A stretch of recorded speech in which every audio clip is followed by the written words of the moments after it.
We're recording now. So yeah, but as I was saying, folks have chat capabilities, so please go ahead at any point if you have any comments or questions, drop them over there. We may, ask folks to unmute at some point, but the easiest way to get something in is just to drop it in the chat for the moment. So yeah, we're going to kick it off first with a review of the PATHE program. And I'm going to pass it off to my good friends, Meraki and Celine, if y'all want to take it away. Sure, thanks, Matios. Yeah, we were thinking to start off with just a general overview of countering violent extremism, what it is, so that to help us kind of explain what is the PATHE program, and then we're also going to share updates on the most recent developments with PATHE in Los Angeles. And if I miss anything, like the other facilitators here, feel free to add. My name is Celine. I'm with the Palestinian Youth Movement. And I see a handful of people here, also members of the PYM. Thanks for joining. So yeah, as a Palestinian Arab youth organization, of course, who are committed to organizing against Zionism and organizing against counterinsurgency and surveillance is really important to our organizing. And so we've partnered with Stop LAPD Spying Coalition for several years now to organize against these surveillance, racial profiling, national security programs here in Southern California. And what countering violent extremism is it's a framework. It's a racist, anti-Black, anti-Muslim framework driven by national security and federal law enforcement. It claims to prevent violence, but that's not at all what it does. What it actually does is that it outsources policing to community leaders, to educators, to mental health professionals, recruiting them and training them to use racial and religious profiling to further embed law enforcement into our communities. So what the Obama administration was thinking is that instead of sending FBI agents directly into our communities, into our mosques and so on, it would just be easier if they could train leaders in our community or our community members, teachers, social workers on indicators of quote unquote extremism as defined by the state, and have us look out for basically terrorists in our own community. So basically turning us into informants, having us report on each other. So that's kind of the goal of CVE. So what CVE does is it recruits community members, faith leaders, counselors, teachers, therapists, service providers to monitor fellow community members as a form of soft policing. And this framework is not supported by any evidence. It just relies on profiling. So it's actually based on something called the radicalization theory that basically posits that increased politicization or religiosity or involvement in one's culture would lead to an increased threat of terrorism. And of course, this is junk science. Like there's nothing that proves that radicalization theory is even a thing. There's nothing that proves that you can even tell that someone is on a path to quote unquote radicalization. And of course, the way that the state defines radicalization includes things like being critical of US foreign policy or being politically active in different ways. So what this does is it opens the door for invasive surveillance. It legitimizes racial, indigenous refugee communities, right? So in other words, it's based on this false assumption that our communities are inherently prone to violence. And so some of the many harms of this framework is that it gives law enforcement access to spaces that they otherwise should not have access to, including the classroom, including the therapist's office, including faith spaces. It also justifies the surveillance, of course, of Muslim, Black, Brown, immigrant, Indigenous communities at large. It assumes that we are inherently suspicious. It intensifies anti-Black, anti-immigrant, anti-Muslim policies. It creates a culture of distrust that limits access to education, services, and healthcare. It deputizes mental health providers, teachers, faith leaders, and other service providers to report on their own community members to law enforcement. It targets people who are politically active or who are involved in, organizing, movement building, categorizing behaviors such as worship and political affiliation as pre-criminal. It inhibits access to social services and community spaces. It instills fear, criminalizes political organizing, and inhibits community engagement in already marginalized communities. So, there are cases where, for example, like people in the UK, there's a very similar program called Prevent, where children as young as 4 years old have gotten reported to counter-terror police for something as simple as a drawing or something like that, because it was seen as suspicious. And it of course makes students afraid of engaging in the classroom because they're afraid of being reported on or being afraid of being deemed suspicious. So, due to the years of community organizing against countering violent extremism, the Department of Homeland Security has adapted the CVE framework into rebranded programs. So in 2020, they launched the Targeted Violence and Terrorism Prevention, or TVTP grants, which is a rebranding of CVE. And in 2021, they launched the Center for Prevention Programs and Partnerships, or CP3. So these are just constant rebrandings of CVE in order to mask, the actual program. However, these programs still reinforce the same harms, the same violations, of our rights, the same surveillance and racial profiling. So regardless of what the Department of Homeland Security claims, this, no matter how many times they've rebranded it or tried to say that, it's no longer targeting Black communities, it's no longer targeting Muslim communities, it still is. And right now what the DHS is saying is that they're trying to claim that they're expanding it to target white nationalists, and this is totally false. This is just simply a way to direct our attention to the violence of individual actors instead of the state.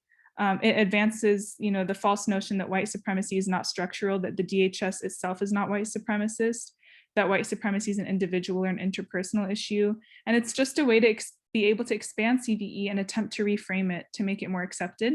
However, it's continuing in the same way that it was before. And actually most of the investigation, most of the criminalization, again, is targeting Black and brown communities and Muslim communities. So it's really not targeting any, white nationalists, and this is a totally false claim, and we can talk about that in more detail later on in the webinar. So yeah, like I said, we've been organizing against CVE in Los Angeles for several years now.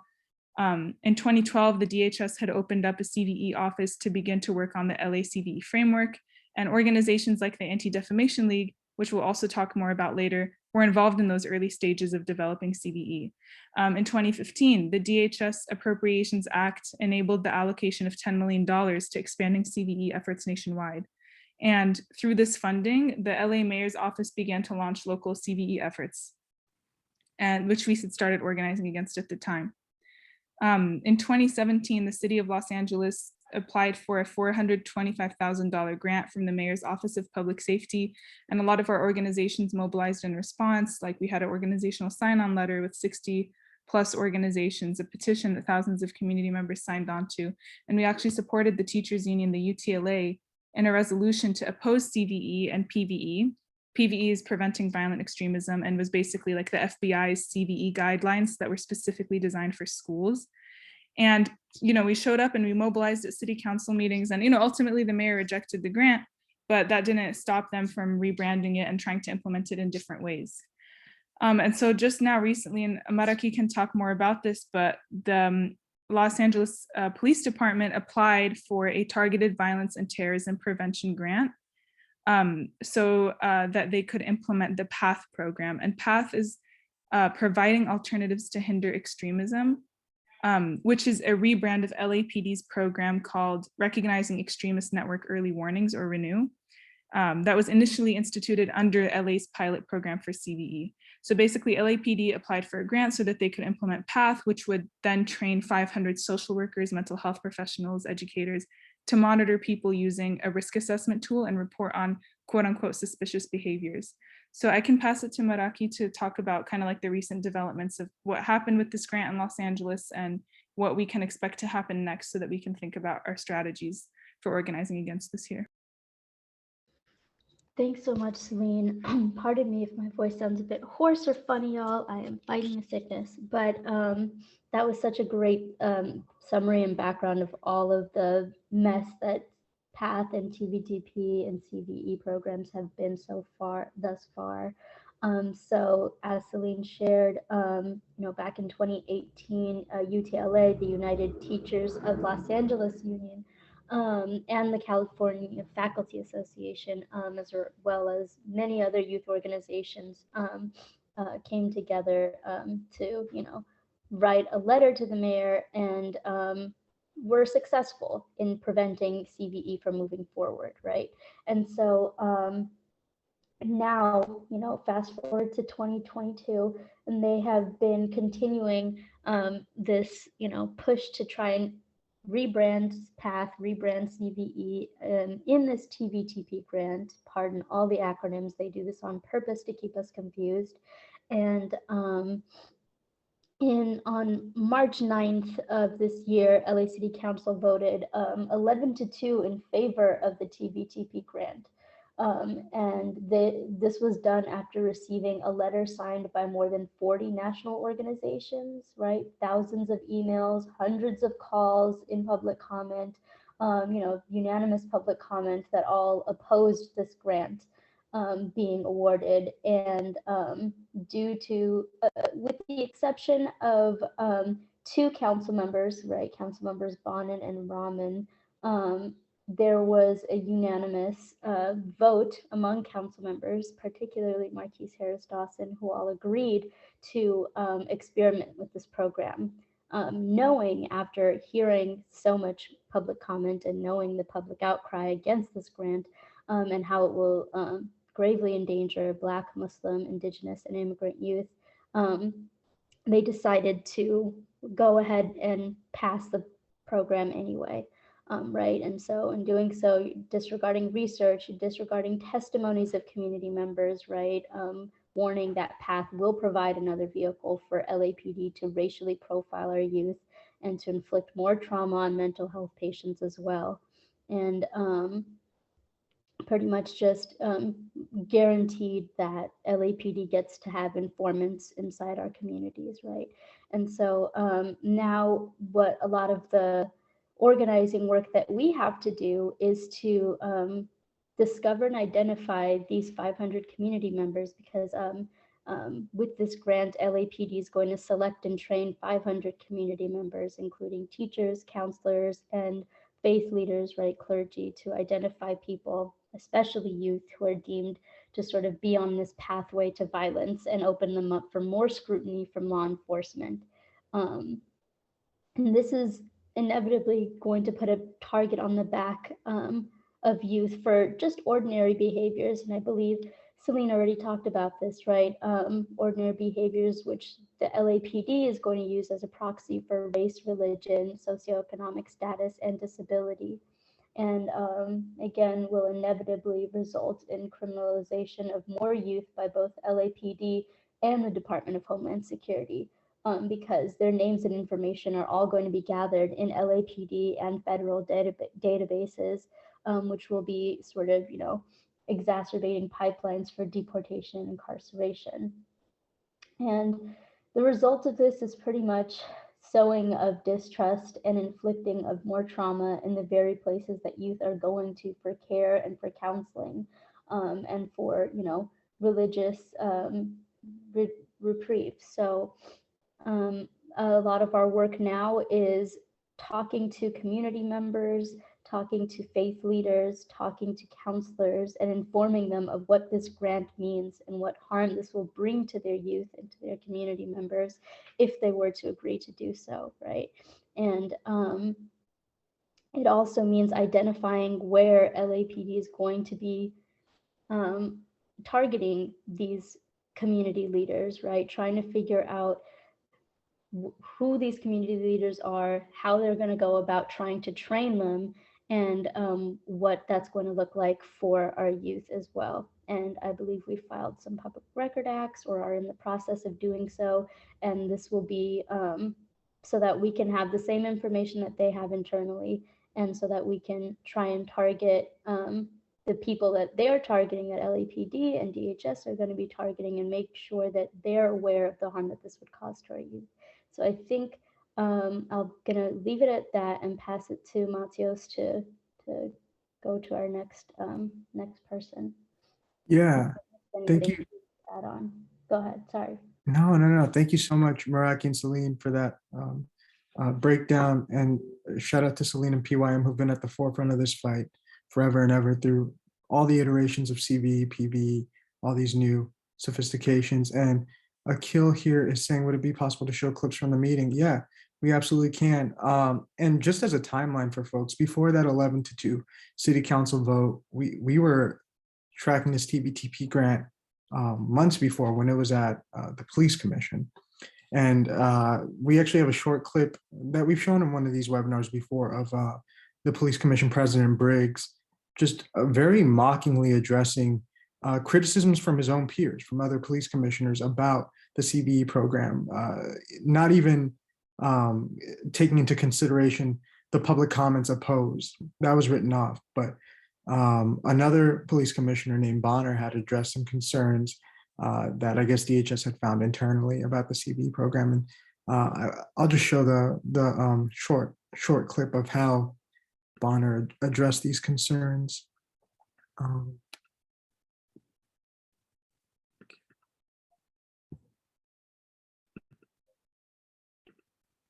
So can folks see that video okay? Yes. Cool. Captain Long, I just want to ask some real pointed questions that are derivative of some of the public comments that we've received. And so I'm just going to, in rapid fire, ask you these questions. Is this program designed to target the Black community? No. Is it designed to target the Black Muslim community? No. Is it designed to target the Hispanic community? No. Is it designed to target any particular community? No. Thank you. I have no further questions.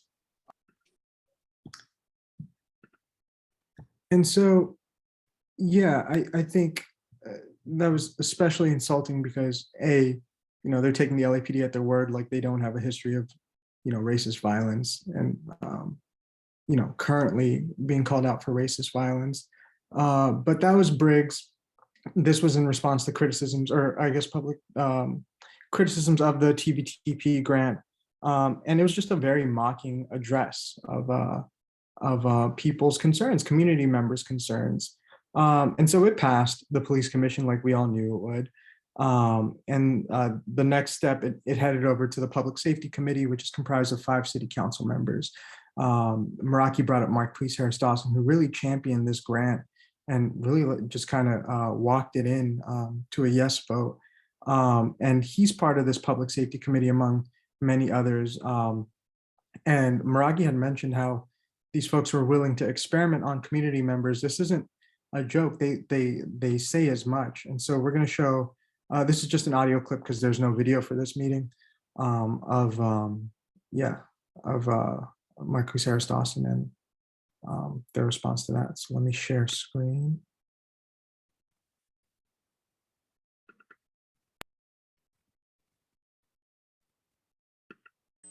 Thank you. Okay, that concludes general public comment, colleagues. Colleagues, I would like to recommend that we take all items on consent unless there's any objection. Seeing none, Mr. Clerk, if you would please call the roll. Oh, I'm sorry, Mr. Harris Dawson. I just want to acknowledge the callers who called in about the grant programming and the profiling associated with this particular program. I want them to know that we heard them. I certainly have history with targeting of completely legitimate political activities by law enforcement here in Southern California, and so I want to commit to them.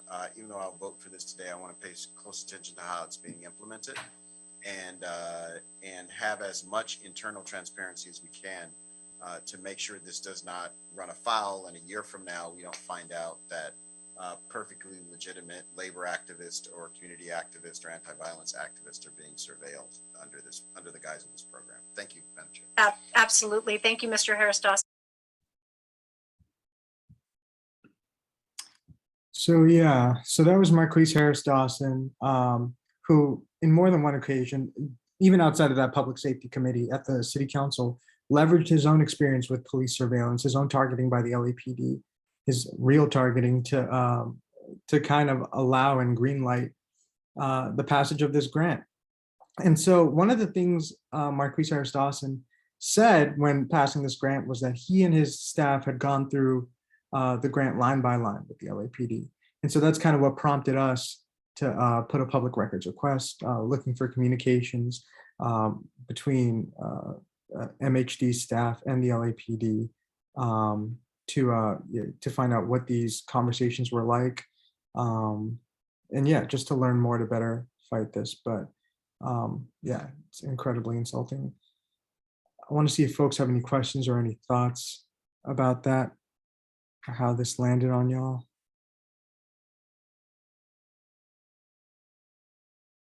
Yeah, and Akil just mentioned in the, I'm just seeing it now, this was after more than 30 minutes of unanimous public comments opposed to the measure. And it made no difference. And like Meraki said, there were thousands of emails, right? Yeah, Austin says, I couldn't even understand what that mosquito noise. You might be better off, because I think the mosquito noise is less grating than Marquise's voice, but that's just the audio quality of that video.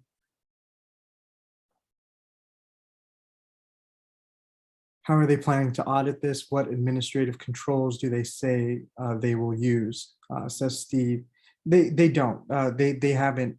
They haven't named that. But we know from like use of force assessments and from audits of the LAPD that it's a charade, right? Like any notion of auditing or reforming or monitoring how these things enact harm is an absolute sham. I think we all understand that the harm is the goal.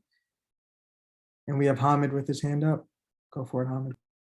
Yeah, just real quickly on Steve's question about auditing, because we've seen enough of these, just audits and inspector general audits and these, that, and the other. I mean, just remembering that these are very administrative audits.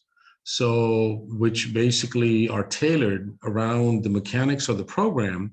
And then the audit, basically what it lifts is that whether they are complying with the how the program has to be implemented. It doesn't take a critical review of human impact. That's not a part of their audit. That's not a part of policing. It's just like, it's a violent machinery that is there that has undertaken these things. And so it's audit after audit after audit. When you look at them, they're pretty much like memos. And it's only if they see that if it's not complying with what is stated as an operational guideline is when they will lift that. And in all the years that I've seen that, it's very rare. The last time I saw that was in 2019 with Operation Laser, which then we were fighting against, and it was dismantled. It was a predictive policing program, which talked about that how they were not complying with some of the operational guidelines that had been established. So just to kind of give people a sense, so we shouldn't, bottom line being, let's not expect anything at all out of those audits.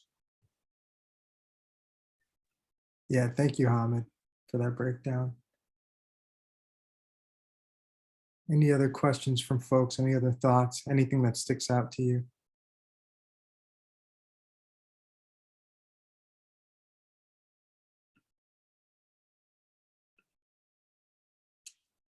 And yeah, just like Meraki and Celine were saying, the next steps are to, so with this PATHE program, with this TVTP grant, what the LAPD is going to do is they're going to train and deputize 500 educators, school therapists, community members to kind of serve as eyes and ears for these risk factors, to criminalize youth. And so it's identifying those people and fighting back. And I think Nadia is gonna show us one of the tools we've kind of been developing to fight back against the deputization of educators. And so I'll be passing it to you, Nadia. Thank you, Matios. Hello, everybody. My name is Nadia Khan. I am part of Stop LAPD Spying. I'm also a high school teacher here in LAUSD. So, I mean, this is personal for all of us, right? But I think kind of adding that layer, of course, makes it that much more personal for me as well. Just thinking of how these programs in England, for example, have declared teachers and people who work with youth as mandated reporters, really just sort of, unfortunately, kind of foreshadows where it's heading here in the US. We already have a very racist and criminalizing mandated reporting system. So this would only make it worse. And so basically in that respect, we drafted what we are calling an educator's pledge. I'll share my screen right now and show it to you all. But basically the idea is, how can we as educators, and of course the goal is to really expand this because counselors are involved, really anybody who works with youth, but how can we pledge to take a stand against PATHE, right? Providing alternatives to hinder extremism, as well as PVE and other related programs. But also knowing the potential for backlash, right? Which backlash has and will always be a tool of state violence, right? And and also we created it in the spirit of the UTLA motion, which I believe Celine mentioned as well in the background, which the United Teachers of Los Angeles, a few years back, they created a strong motion against both CVE and PVE. And now this year have renewed their stance against these programs by signing on to the letter opposing both TVTP and PATHE. I know it's a bunch of letters and acronyms. Thank you, Matios, for putting those in the chat. But yes, feel free, you all, to, if you forget or if anything, please feel free to go ahead and put those questions in the chat.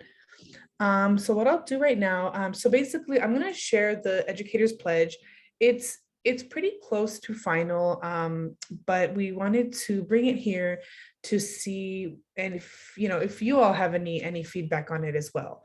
And so what we'll do is I'll put it on the screen, and I'll also put the link to it in the chat. And we could read it out loud together. Let me just put it, give me one sec. And I'll share my screen too. Okay, let me know if folks are not able to see or access it. It is view only, but you should still be able to see it. And let me share my screen as well.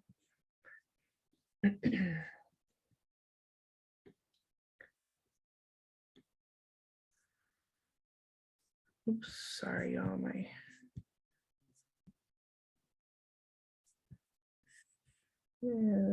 Why is my screen not letting me share? My apologies.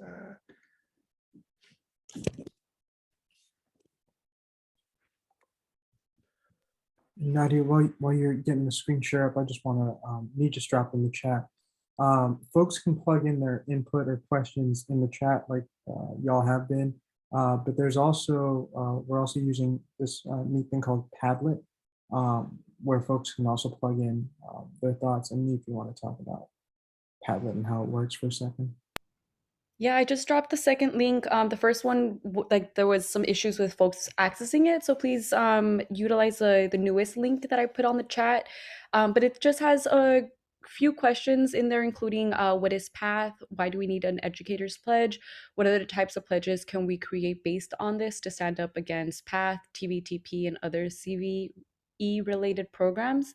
And what impact will this have on our youth, on teachers, on mental health workers? And so as we're kind of going through the webinar, we're asking folks if they could just kind of jot down some reflections or some just reflections of what those questions kind of bring to mind, and then we'll be reviewing it towards the end of the webinar.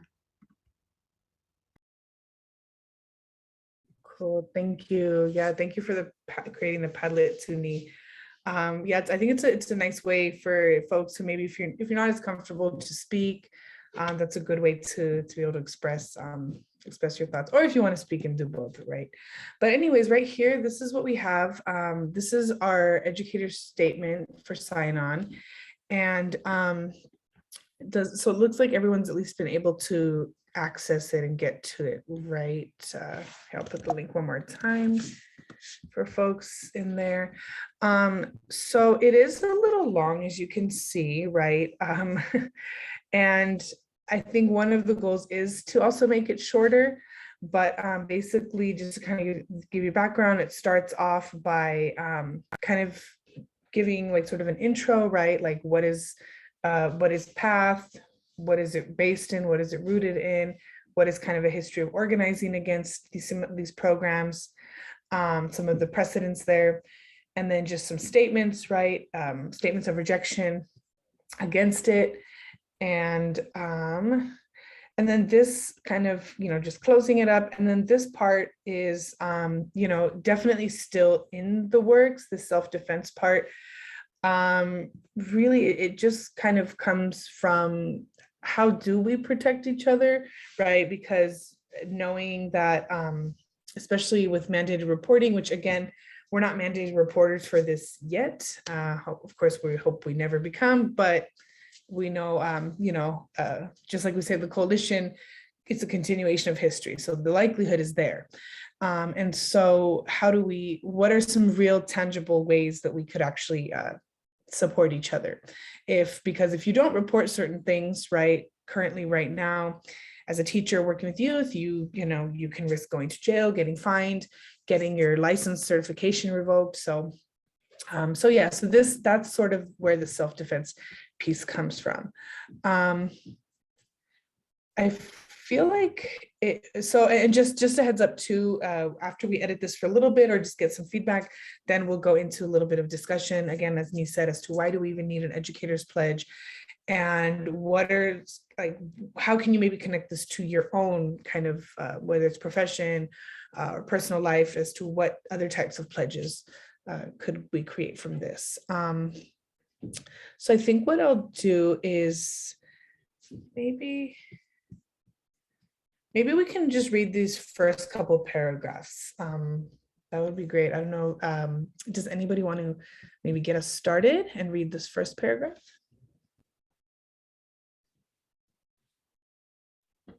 And feel free, even as folks are reading, feel free to put any proposed edits, anything you think is missing, something that maybe is not sitting right with you.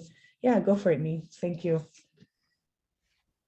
Cool. Yeah, LAPD is currently looking to turn teachers, counselors, and students into police informants. In their program PATHE, providing alternatives to hinder extremism, the LAPD is partnering with federal agencies under the guise of going against terrorism / violent extremism to criminalize Black, Brown, Muslim, immigrant, and Indigenous youth. PATHE is built on a legacy of behavioral surveillance, as well as criminalizing common behaviors, and is dangerous to our communities. The city recently approved that the City of LA and LAPD receive grants from the Department of Homeland Security for PATHE, even though teachers, students, families, and organizations demanded that the city pay attention to all the evidence to show its harm to the communities. Communities demanded the city reject a similar grant in 2017, and we pressured the mayor to reject it. Even though this one did go through, the fight continues, and we will not back down until PATHE and its related programs / policies are abolished.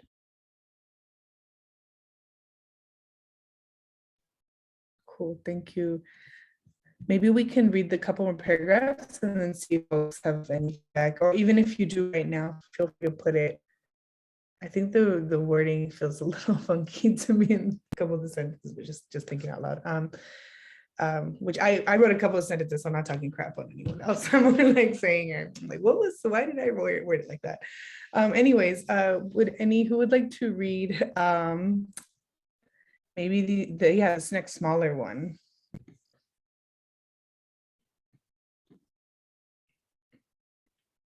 I won't call on people, don't worry. Mamta, thank you. Go for it.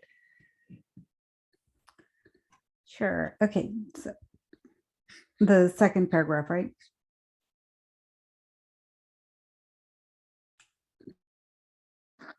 Oh, sorry. Can you hear me? I can hear you. Yeah, I think the second paragraph. Yeah. Yes. Oh, I'm so sorry. I had muted myself. My bad. Yeah, the second paragraph. PATHE is part of the larger umbrella of anti-violent extremism programs known as TVTP, Targeted Violence and Terrorism Prevention Programs, that criminalize youth using the violent extremist terrorist narrative in combination with the continuing criminalization of Black and Brown youth as gang members. United Teachers of Los Angeles Union, UTLA, and numerous community and youth-based organizations have rejected TVTP, PATHE, and other CVE-related programs. Nice. Thank you so much for reading that. Nice to hear your voice as well. Again, love any thoughts or questions, feel free to put in the chat. We'll maybe pause then after this paragraph section. Let's see, who would like to read the third paragraph? I guess, and just to share, the reason I was thinking we could read the paragraphs first, that way kind of you get like the big picture of it and then like sort of give feedback. That's my reasoning for doing that. Who would like to read this one in January 2016?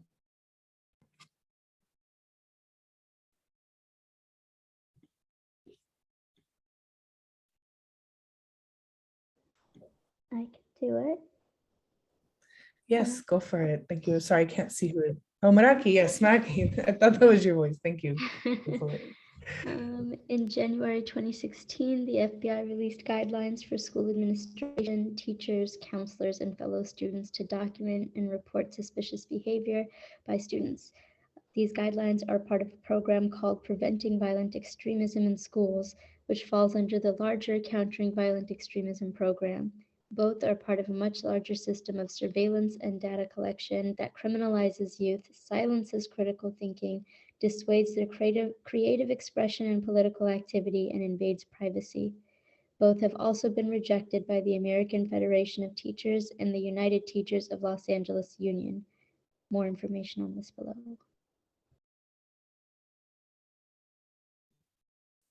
Nice, thank you. Thank you, Maraki. And I just put in the chat as we read, feel free to share thoughts in the chat. And let's see, I think we'll need 3 more readers for right now. Who would like to read this next paragraph?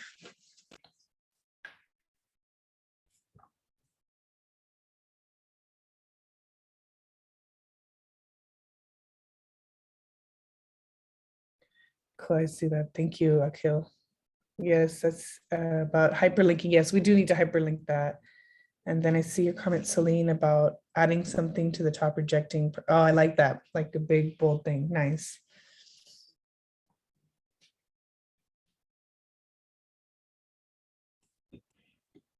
Maddie, I'd like to read if that's okay. Nice, thank you, Matthias. Go for it. All right. Similar programs in the United Kingdom, such as Prevent Duty, have targeted students and immigrant families from certain backgrounds, had a devastating impact on youth and their families, and turned educators into mandatory reporters of any activity deemed suspicious by the government. Failure to do so results in severe repercussions. Groups such as Educators Not Informants in the UK have spoken out against such programs, demanding an immediate end to practices that, quote, jeopardize the relationship of trust between students, unquote.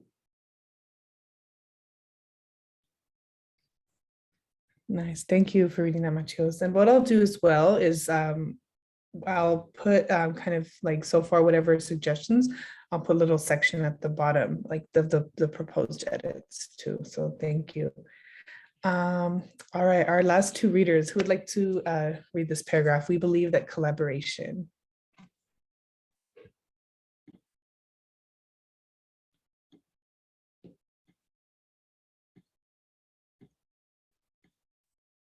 I can read it. Cool, thanks, Celine. We believe that collaboration between K-12 schools and law enforcement agencies or the Department of Homeland Security puts our students and their families at risk for racial and religious profiling and ethical actions and criminalizes.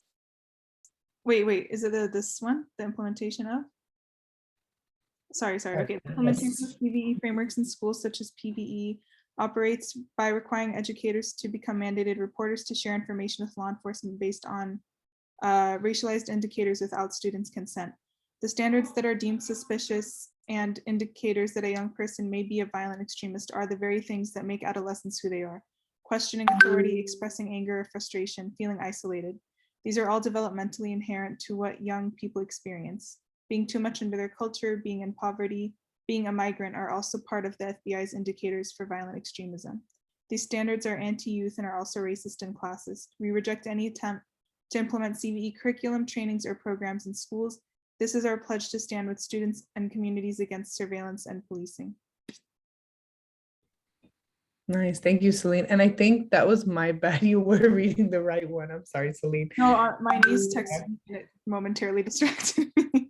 Yeah, I realized that afterwards, and I was like, I'm not gonna interrupt, but yes. So that's kind of the like background into it, right? And then here is just right, like just some of the precedents, and of course, you know, knowing that it's really like the students, teachers, families that have really been putting in a lot of work into this, but also wanting to highlight, you know, we know like the UTLA is the second largest union in the country, sorry, teachers union in the country, right? And so be like kind of including that, it really shows, right, that, okay, as a teacher, this is not just a few teachers, this is a lot of people, right, who feel this way. And of course, I'm sure there's UTLA members that don't, but oh well, they got outvoted. So, you know, right, just being real. But anyways, so there's that part, the precedents, and then of course, there's these sort of phrases and statements too. But just I think for time purposes, we can just pause with the reading out loud and see if anyone just wants to unmute and share any feedback out loud, or if there's anything you want to put in the chat as well. And if I can also say anything you feel needs to be, because I feel like the self-defense part definitely should be sort of, I think, built out more. So yeah, I'll put that in the chat to just to kind of see what we're looking for. Celine, yeah, go for it. I mean, I just have a general thought. I wonder if like maybe at the top, like considering, you know, how now that this path was approved, they're gonna start training like 500, you know, social workers, educators and stuff to identify, you know, violent extremists, quote unquote. Like, can we just explicitly say like, you know, this pledges to reject the PATHE participation in the PATHE program, and just like a really brief, like a sentence that says, you know, LAPD approved this grant and this is what's going to happen. Like there's going to be these trainings. We encourage everyone to reject participation in these trainings, and then we go into the details of why it's harmful. I guess I just wanted to see if we could put something at the very top that kind of summarizes what the pledge is focused on, and then yeah, that's my feedback for now. Oh, sorry, one other thing. I know we have it in there somewhere, like more in the bullet points at the bottom. And I don't know if this should be its own thing, but we're going to talk about this a little bit later on, but there's organizations like the Anti-Defamation League and the Simon Wiesenthal Center who have either themselves accepted CVE grant money before or are playing a role in like working with LAPD on the implementation of CVE. And of course they have contracts or partnerships with schools, I think, especially in like the LA school district. So I wonder if we can include something around like no participation in any of their trainings, or if we make that like its own letter, kind of talking more about that in depth.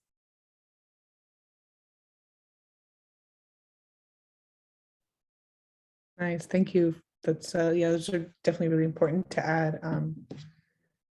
I like the idea of incorporating Simon Wiesenthal, and for folks who don't know too, that's also the Museum of Tolerance, right, off the 10 freeway.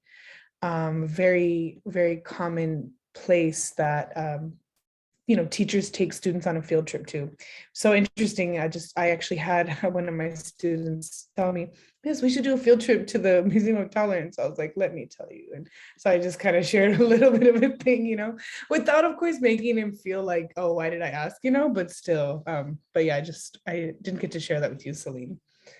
But yeah, and to the rest of folks. Yeah, so Yeah, anybody else would like to unmute and share their feedback?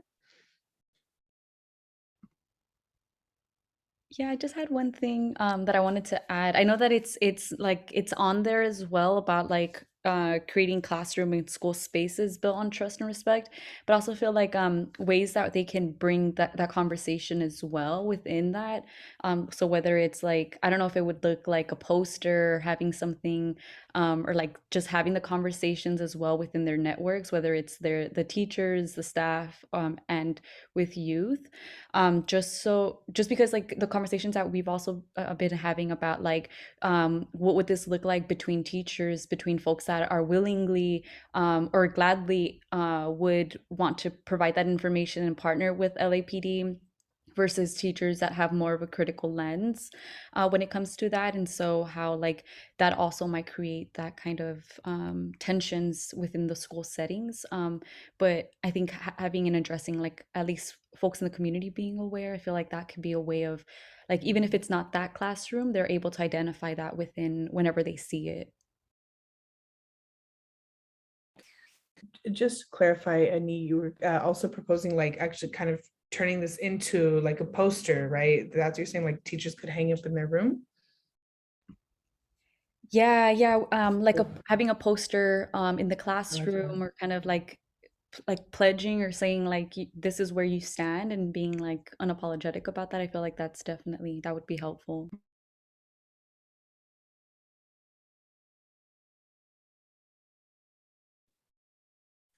Nice. Yeah, I really, really love that idea. And then I see also a blue wombat about, oh, sorry, Akil, I see yours on top, adding something about impact and safe space or safe spaces. Yes, so MPAC is the Muslim Public Affairs Council for folks who may not know, and they've been one of the key organizations that was very complicit, meaning very supportive of the Department of Homeland Security targeting and criminalizing. You know, the very classic, like apologetic, oh, we are not the terrorists, right? Let's go after them, right? That sort of narrative. So that's who MPAC is. But yeah, I can definitely add that as a proposed edit, Akil, and feel free if you want to speak more on that. And then also, oh, go for it, Akil.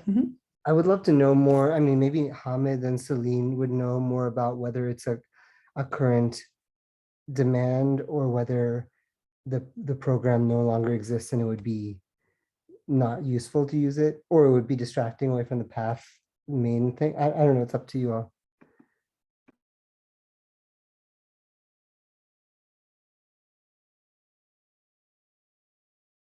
Yeah, Akil, my understanding is that they pulled back from the CVE piece as well. They did not apply for the second round of grants, and they actually did make some sort of a public statement as well. And this is about 2 years ago, but we need to confirm that. But that's what my understanding is. I can check into that too. The safe spaces piece is that's a good question, because they have been they've been kind of equating that with SAR and suspicious activity reporting program, and also it'll be a good thing to maybe confirm whether it's still active or not.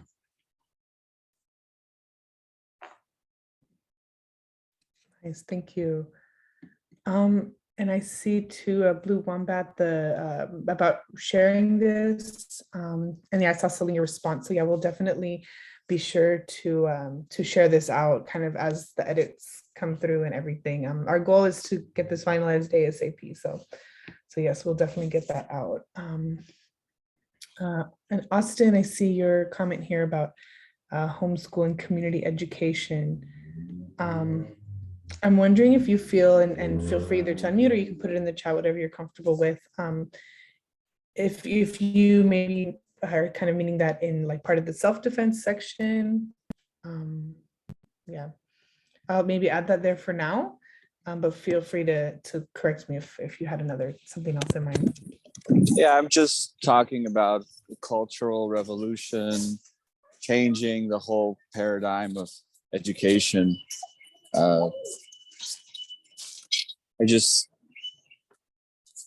I'd like to see personally the community or the home being more involved in the child's education as a whole, and these outside systems be a more secondary or tertiary role. That's all. Cool, thank you for elaborating. I did kind of add its sort of role in state violence. That's something I've always felt that formal education has been a key part. And that's really the value of the coalition that we feel when we're targeting what we call academic complicity, right? So how academia, the school system has really been kind of the justifying, the intellectual justification for violence, right, against our communities. So I put that there. Let me see, I saw some other stuff. And then I see, Amaya, I see your comment as well about not connecting Holocaust education to policing. Definitely, I think really like that. And I think just knowing, and feel free, Amaya or Selena or anybody to speak more on this, right? Just that that connection, right, of how any criticism of the state of Israel or of Zionism becomes kind of tied with anti-Semitism, right, or being anti-Jewish. And so I think how do we bring that into the classroom? This is really important. Feel free if anybody wants to elaborate on that, I'll add that as an edit.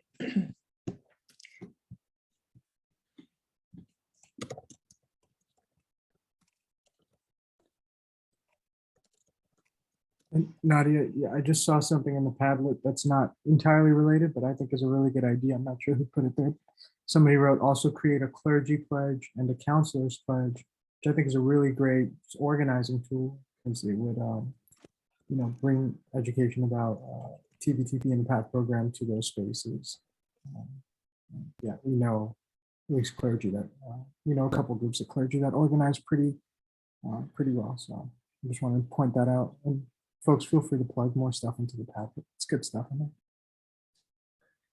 Cool, thank you. Yeah, maybe I'll in a second I'll put the Padlet up on the screen too. Thank you for bringing that in. Yeah, I definitely think, especially knowing that that faith leaders have been and will continue to be roped into this. So I think that's really important. Thank you for that.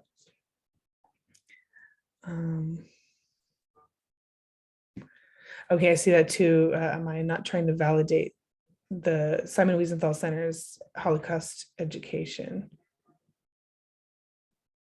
Oh, okay, I get what you're saying. All right. So, let's see. Anybody, maybe we'll open the Padlet now to see if we can maybe transition into a short discussion. Does anybody else have any proposed edits or ideas?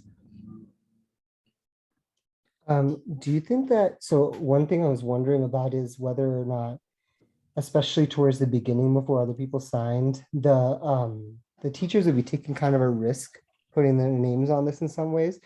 So would there, what do you all think about, like, for non-teachers, like a solidarity sign-on as well, or like some kind of other, like, so everybody could also participate, they're not a teacher, and kind of also sign it, but then it just marked that they're not a teacher or something like that? I really, really love that idea. Yeah. And yeah, it makes me think of too, then how are we, but I think we should name that in the self-defense, right? So just knowing, okay, by signing onto this, like acknowledging that you are kind of putting your name out there. So what does that mean? How can we, yeah. So thank you, Akil. I really like that.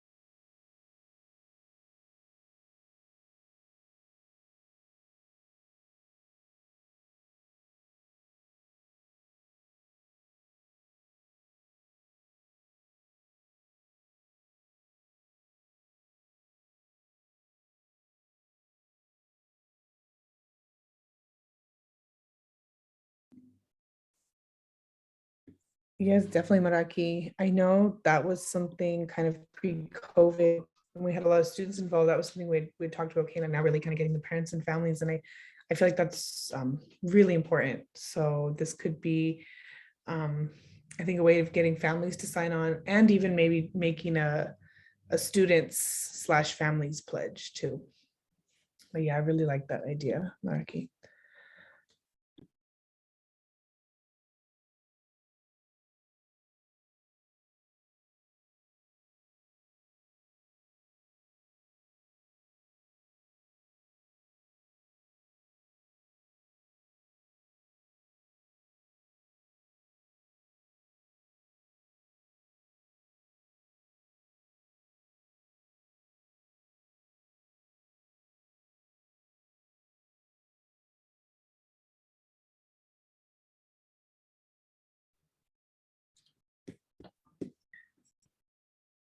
Cool. Okay, so if folks are cool, maybe we'll just have a short discussion. If any other ideas, let's see, or anything I might have missed. Sorry. But feel free to keep putting it in there. You have the link to it. Please feel free to put that. I'll actually open up the Padlet. We can put it up on the screen too. So the two kind of questions just to transition are, first of all, why do we even need an educator's pledge? Which, you know, I think it seems like a pretty right sort of, well, the kind of answer, but I think maybe good for us to think about. And the other question would be what types of other pledges, which I think folks have already kind of been throwing out. So I want to see if anybody wants to either write on the Padlet or put their thoughts in the chat or unmute and share as well.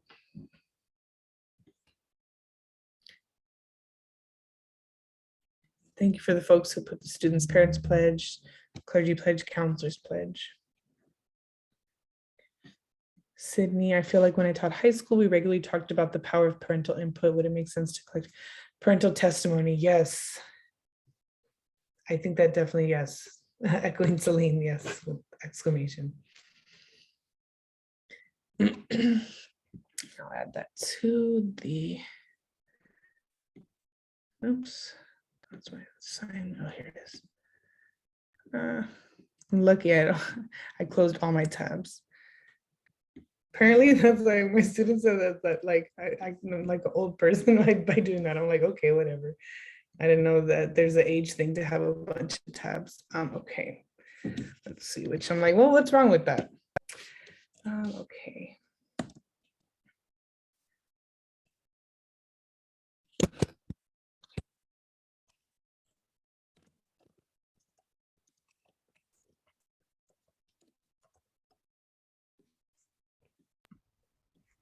No disrespect to our elders. That's why I'm like, come on, man, it's all good. Telling that towards my student, I'm like, what's wrong with that?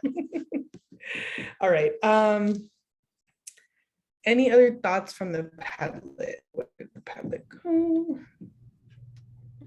Yeah, I had one for the why do we need an educator's pledge?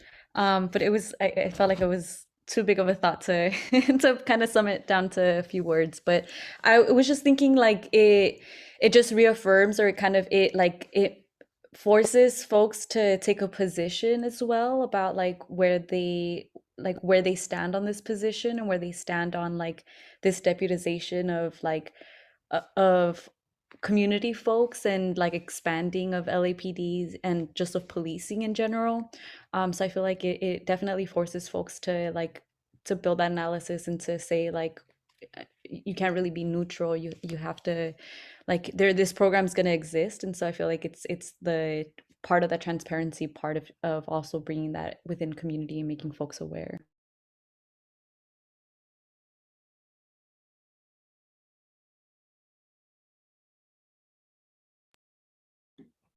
Yeah, thank you for sharing that. I think especially in education, there's this facade of being neutral, of being objective, which just doesn't exist. So yeah, thank you, Nee. Maybe before we transition, any other thoughts on why we need an educator's pledge or other types of pledges? And I have listed it over here too for the other types of pledges. Yeah, I think I might incorporate a little bit in there, what you said about like the of not being neutral. So feel free to expand on that too or add to that.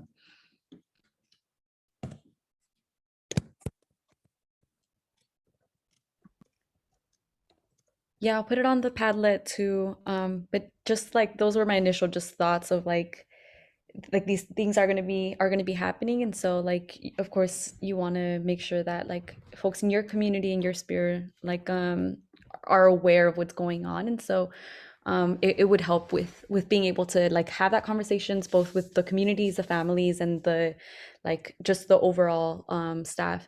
And I think it also ties because we gave up like a workshop or kind of we met with ARE, which I'm forgetting, I'm not sure, Kyo, if you remember what the acronym for ARE stood for, but they're a group of teachers as well.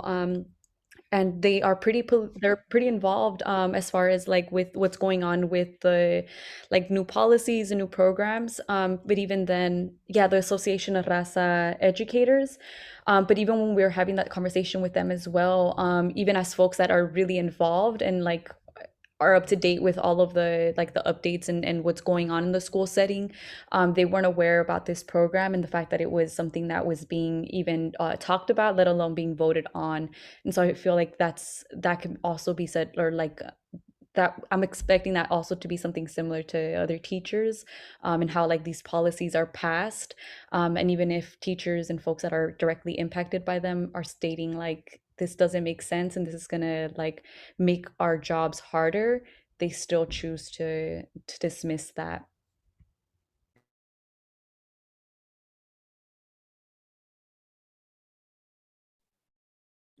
Yes, thank you, Ni. Yeah, kind of, I just added, it just made me think of connecting it to the ethnic studies fight, right? Especially in the history of it and currently what's happening, right? Particularly with Palestine and how that is being included and not included.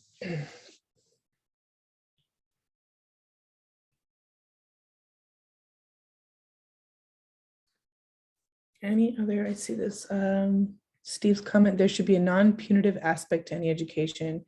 You're there to nurture. Any teacher should understand that having PD, I'm assuming professional development in the equation is counterproductive. This should be common sense. Yeah. I believe you meant professional development. I'm not sure what you meant by PD unless, or police department. Oh, yeah, the same thing. Oh, police department. Okay. I'm like, because my professional developments feel like the damn police department. So I'm like, it's the same thing. So I'm like, either one. Okay.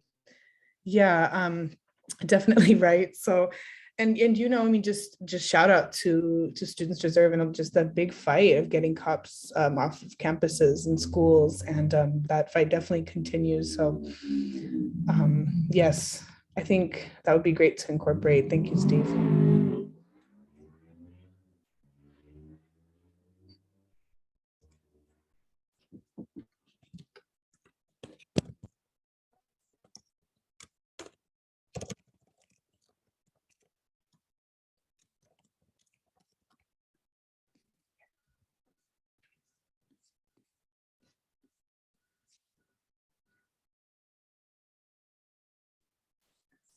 Well, really appreciating all this feedback. Oh, and then I see this Hamid's question. Any conversations going on with UTLA currently as this program moves within the system? So a couple of us have reached out, and UTLA is seeming a little, maybe hopefully now not as much, but they've been a little overwhelmed with COVID related things and that sort of negotiations with the district. And then right now I know they're bargaining again for our contract and pay raise and things like that. So, but I think it would be good for us to reach out again. I know the couple times we have hasn't been as, I mean, either we haven't gotten a response or folks are just saying they're just really busy, but definitely we need to touch bases again with them. Yeah, as of right now, I personally, and if there's anybody else who's a teacher too, if they've heard otherwise, I haven't sort of seen or heard anything from UTLA about about PATHE or CVE yet. But of course, you know, we've like when we did these workshops a couple years ago before COVID, there are professional developments around like violence in schools. And even there was one teacher who showed us a presentation where they're in their professional development, they put the Black Power movement and the KKK together as, you know, potential violent and extremist movements, right? Just having those two together. So just to kind of show the ridiculousness of it. So it's definitely, I'm sure, there. But yeah, thank you for asking that question. We need to follow up. Any other thoughts or questions before we move on?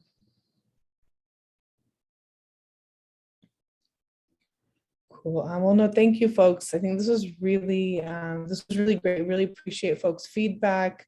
We'll definitely share this out. And just a heads up too, another space, if you're really interested in working on this, we do have our working meeting on May 18th. Yes, if it's third Wednesday, right? Please, I put it in the chat, but it's the third Wednesday of every month at 6 p.m. And so this is actually one of the things we will be working on. Is finalizing this educator's pledge. So please feel free to message myself, Ni, Matios, Akil, Celine, Maraki. If you want to get more involved, you can also email stop.lapdspying@gmail.com. So I'll put that info in the chat. But, all right, well, thank you, folks. I'll pass it back to Matios. I appreciate you. Thank you so much, Nadia. That was great. And I think we have a work group meeting next week, too. Or did we not? Well, we can work it out. Just shoot us an email and we'll let you know. Oh, you're muted there, Nadia, if you have the answer. I'm having such a brain fart. Yes. What is the date then, Matios? That would be 4/20. Is it really? Yeah. Okay. Kind of a forgettable Nice. date, but We'll have a great working meeting, y'all. you're very creative. Nice. Thank you for that, Nadia. Yeah, and that's such a great question. You know, why do we need an educator's pledge? And one of the things we kind of thought about and talked about when we were talking about that is that, yeah, Ni was saying that, you know, so many educators do appear to be quote unquote neutral in these situations. And as we know, that neutrality doesn't really exist. You are kind of reinforcing that harm by taking that stance. But one of the things the coalition talks about quite a bit is, especially in spaces of higher education, how academics are kind of used to sophisticate, bolster, reinforce the state's efforts to enact harm.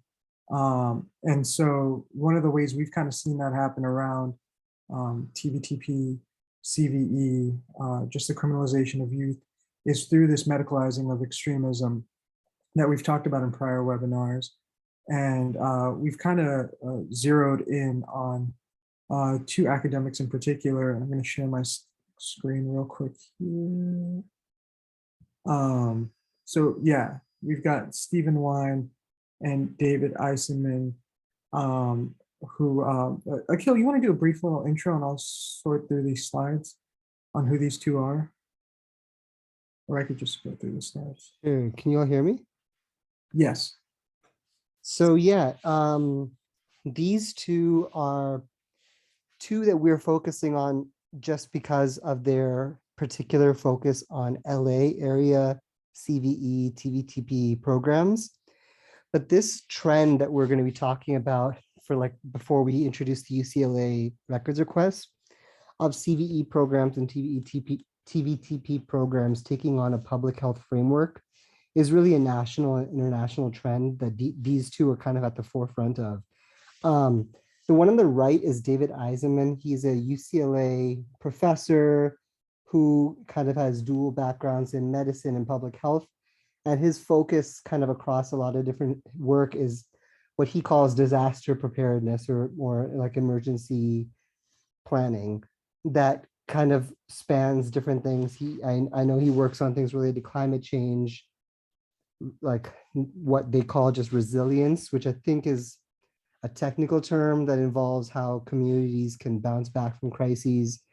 But you know, the one on the left is he's a psychiatry. His name is Stephen Wine, and his background is in psychiatry. And he's actually not based in LA. He's based at the University of Illinois in Chicago. And these two, so basically what ended up happening is that they, by the way, really quickly, definitely feel free to fill out the campaign link in the chat. We don't check that as often as we should. So please make sure to also message us if you want the Zoom link for next Wednesday. But thank you, Maraki, for putting the clickable one. Yeah, so just make sure that if you want to come next Wednesday, you can also message stoplapdspying@gmail. But so the one on the left, Stephen Wine, he's a psychiatry person who made a lot of his career studying, trauma in refugees, et cetera. And the two of them were basically contracted by the Department of Homeland Security to evaluate LA's CVE pilot program going back to the early 2010s to figure out what LA did well or not so well to make recommendations both to LA and other places. They did what they called a formative evaluation of it, and that was on the Department of Homeland Security's dime, working together, and they provided a bunch of recommendations to the city, some of which I think we'll be talking about in the next few slides that have to do with basically cloaking the impact of it because of community opposition. Then they actually, so David Eisenman received, I think spearheaded this, but he got a grant through the National Institute of Justice, which is part of the Department of Justice. And his grant was to study what makes people reluctant to report on their friends or siblings or family members, and try to evaluate the reporting mechanisms in LA and try to make sure that people are reporting on each other more for extremism. So these are these two, and we're actually looking into them specifically because we think that their work was really laying the groundwork for the current PATHE program. And we also think that they might be discussing it with the LAPD in more detail than the LAPD says out loud. So we might find out more information from them. So what we're going to show in a little bit after we talk about this medicalizing extremism stuff is actually only the first of hopefully many batches that we're going to get of communications between these two and other academics with regarding these programs. Was that a Matthias, did I cover everything? Yeah, that was great. Thank you so much, Akil. And so, yeah, this is something we've kind of been noticing, this recent rise in this effort to medicalize extremism. And as we covered in that webinar back in December, I believe, this includes using public health tiers for quote unquote prevention.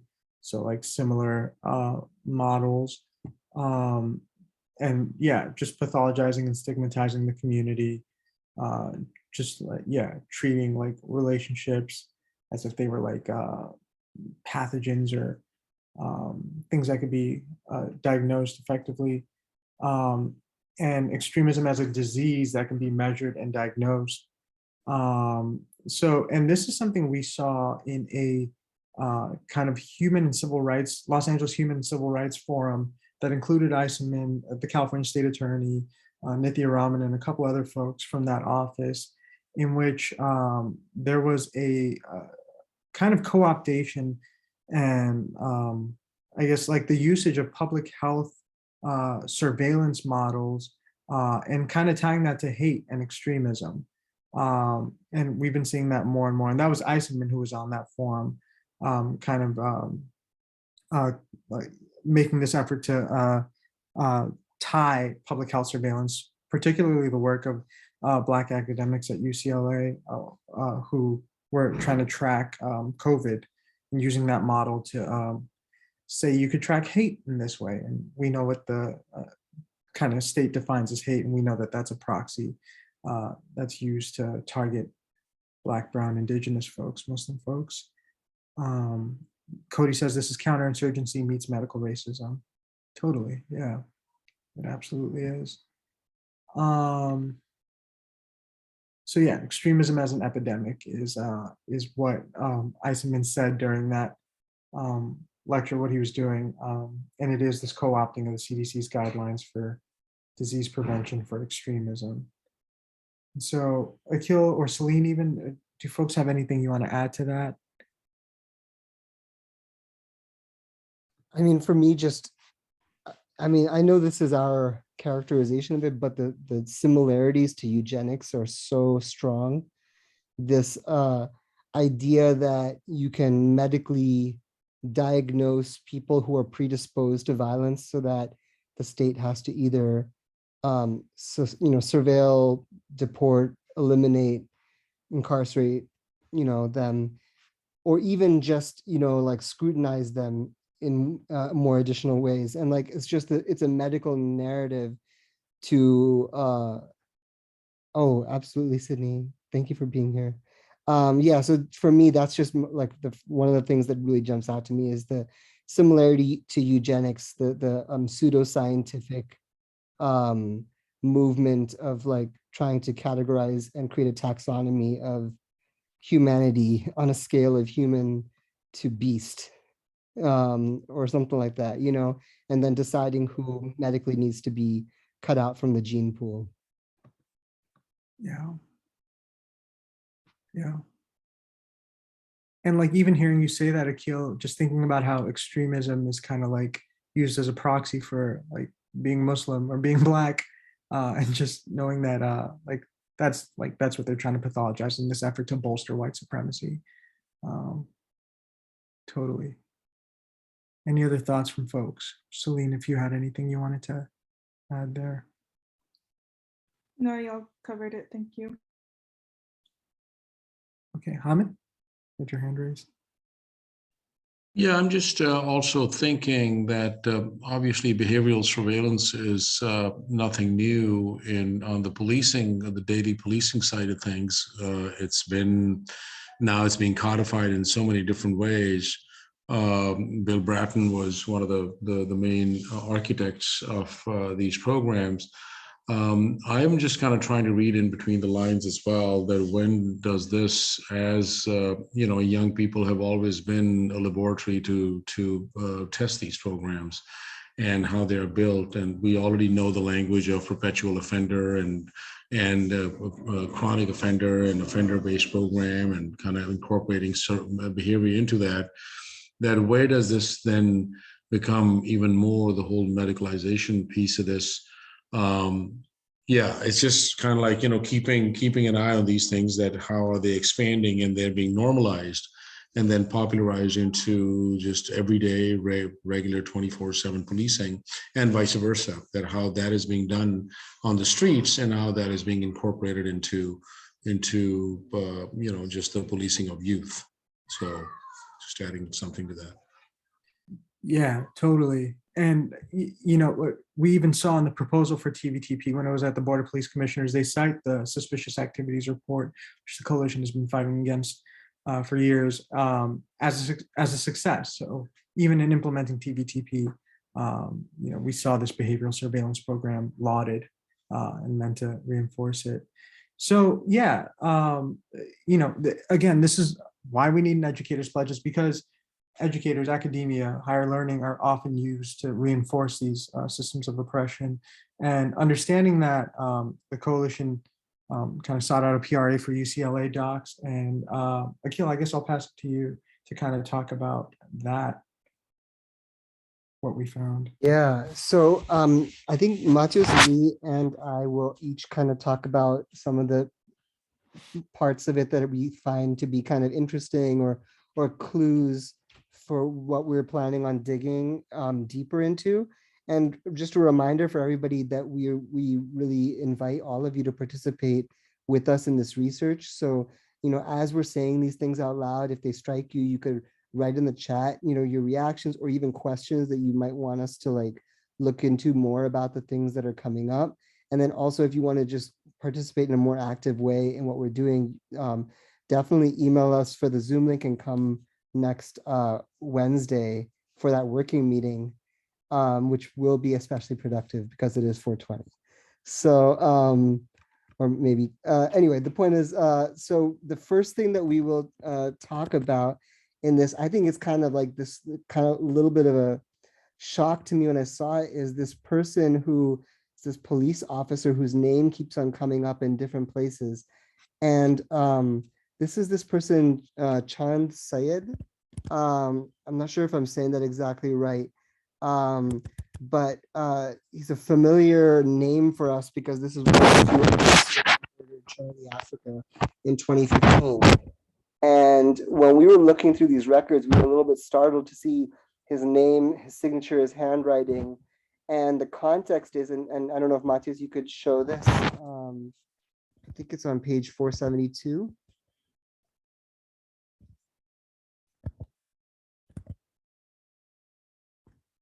And then I think one more, 496 too, but it doesn't matter either one you show. Oh, you want me to pull it up here? Okay, one second. Sorry, you all. If it helps, I can pull up the documents. Okay, thank you so much.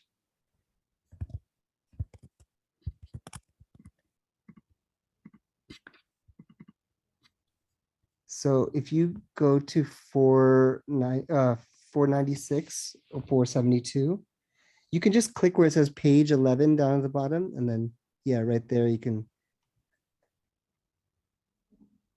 Oh, I don't. Oh, it's not letting you click that. Okay, anyway. You said 497? 496, yeah.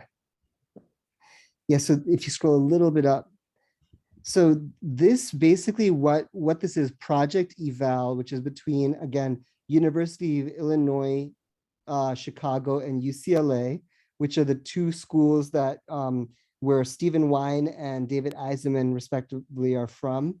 And this is the project funded by the DHS to evaluate the LA's CVE program. And one of the things they did as a part of this evaluation is they did what they call a tabletop exercise, where they hired an actor to portray two different kinds of extremists. I'm not making this up. They describe it a little bit further down. They had him portray basically a Muslim extremist and then a white supremacist. And then they had a team of people who I think that they were evaluating how well they do it. It might be the school threat assessment response team or a team of counselors from the LA County Department of Mental Health. Try to identify, try to go through this evaluation and referral process, basically practice profiling this actor. And then they had observers and evaluators judge the team and make kind of grade them, you know? So you can see when you scroll down, these are the various things that Chand Syed, who was one of the evaluators, was judging this team on. Did they correctly conduct the behavioral assessment? Did they gather information from non-family contact?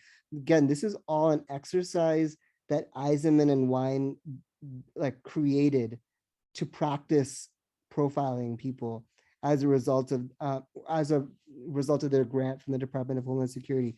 And this is also, if you look at the date of this is basically about 1 year after Syed murdered Charlie Africa.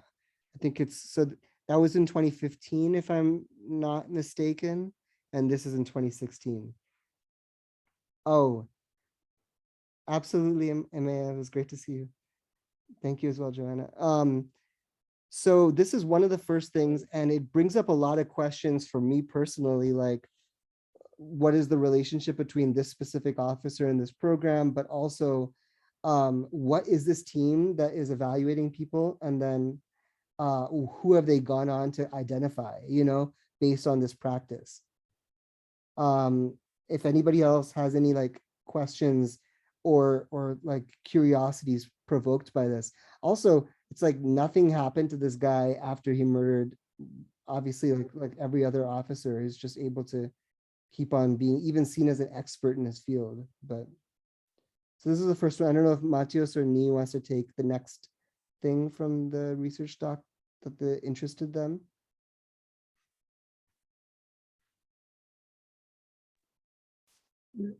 Yeah, I can take it, Nii. And I've got the doc up now, so I can share screen.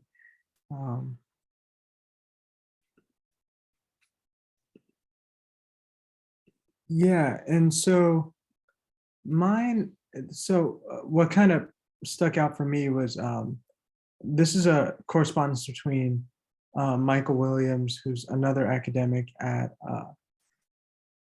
I believe, Georgia State University.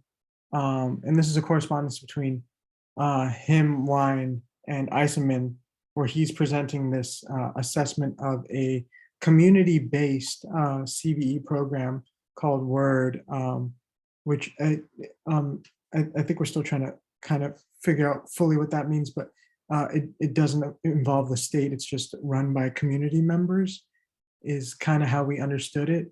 And this is something we heard Eisenman talk about in that human rights panel. But it's the identification of quote unquote barriers within making this program effective. And so they're talking about barriers here. And they say experimental tests revealed fear of damaging one's peer relationships, reduced individuals' willingness to intervene in CVE contexts, which we understand to mean, sowing distrust, like the idea of like there being distrust, which I think our assessment is that that is a goal of the people implementing these programs. They see it as a barrier. And then also kind of just understanding that that they recognize that community members don't want this program, and they don't trust it, and they don't trust police, and just highlighting that as something they're trying to work around to kind of get buy-in. So we see over here, prospective and current program participants disclose reasons compelling or preventing their participation in volunteer services or multicultural programming. And they found that, oh folks, I'm sorry, this might be the wrong one. But just they highlight that folks don't want these programs in their spaces because they don't trust the people kind of implementing them. And they list these things as things they want to kind of tackle, which is a tactic we see in community policing, soliciting this buy-in, identifying a lack of trust within the community as something that's the fault of the community. And Nadia wrote here, can see how community policing may be seen as a response to that barrier, as a way to get rid of it, since community policing is being pushed more and more.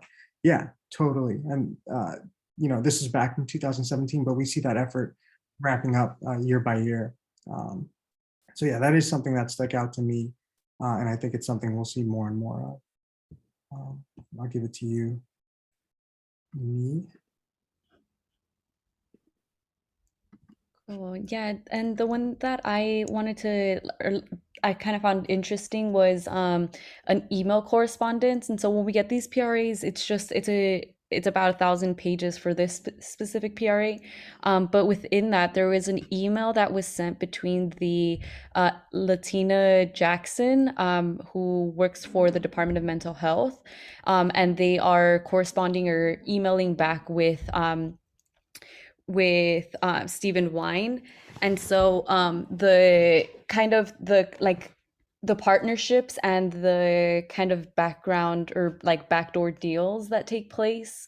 So right here they talk about like the specific program as well. And so like you can hear even from this, like how they talked about, as we discussed, we're moving forward with requesting the staffing for both wings of this effort in our immediate and 3-year budget planning process. And so part of that language, you see that within those documents, right? You see the different correspondence, and then you see the different partners as well. And so we, in like this round of documents, looking at the ways in which the different players and different academics also partner with folks.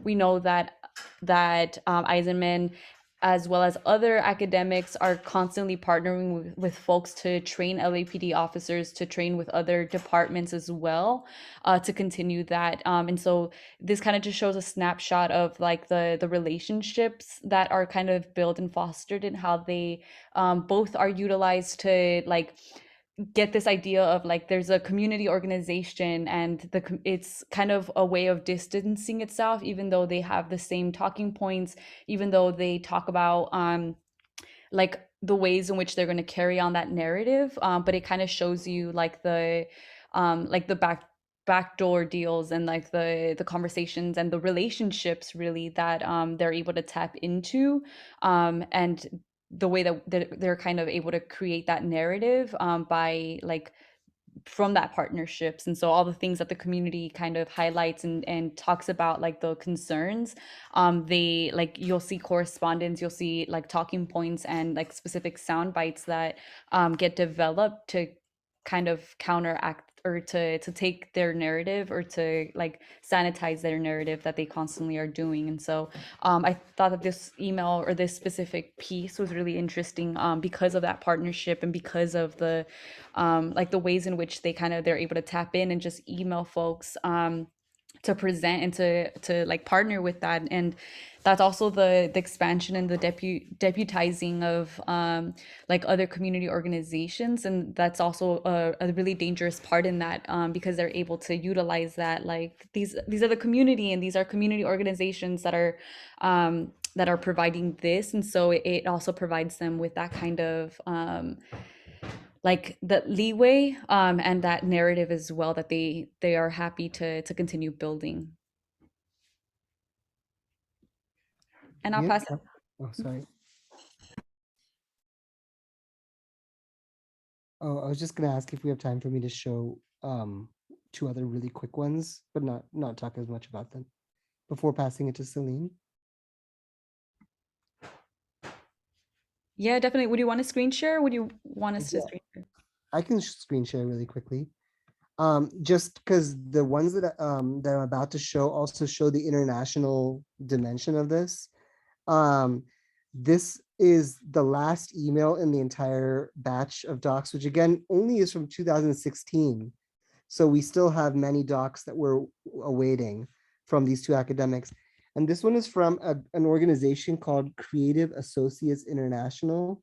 And basically, this is an organization that we've seen before because they were adapting various policing strategies from LA and then exporting them to other countries, including the gang reduction and youth development grid program.